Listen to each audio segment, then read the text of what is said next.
কলকাতার 5 বছর বয়সী চঞ্চল মেয়ে মিনি। সে সারাদিন কথা বলতে ভালোবাসে। একদিন জানলা দিয়ে সে এক দীর্ঘকায় আফগান ফল বিক্রেতা রহমত কাবুলিওয়ালাকে দেখতে পায়। প্রথমে ভয় পেলেও রহমতের ঝুলি থেকে দেওয়া বাদাম ও কিশমিশের লোভে তাদের মধ্যে এক অদ্ভুত বন্ধুত্ব গড়ে ওঠে।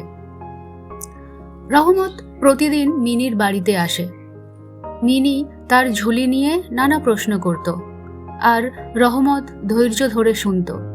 তাদের মধ্যে একটা নিয়মিত কৌতুক ছিল।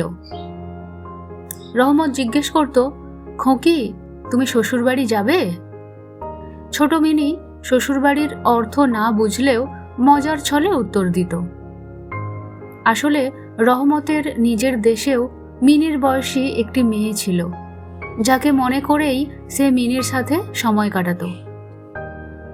একদিন এক প্রতিবেশীর সাথে দেনা পাওনা নিয়ে বিবাদের জেরে রহমত তাকে ছুরি মারে। বিচারে তার কয়েক বছরের জেল হয়। ফলে দীর্ঘ সময় মিনির সাথে তার যোগাযোগ বিচ্ছিন্ন হয়ে যায়। কয়েক বছর পর রহমত জেল থেকে ছাড়া পেয়ে সরাসরি মিনির বাড়িতে আসে। সেদিন মিনির বিয়ে। সে মিনির সাথে দেখা করতে চাইলে তার বাবা প্রথমে রাজি হননি। কিন্তু রহমত যখন তার পকেট থেকে নিজের মেয়ের হাতের ছাপ দেওয়া একটি মলিন কাগজ বের করে দেখায়, তখন মিনির বাবা বুঝতে পারেন এই কাবুলিওয়ালা কেবল একজন বিক্রেতা নন, সেও একজন বিবাগী পিতা।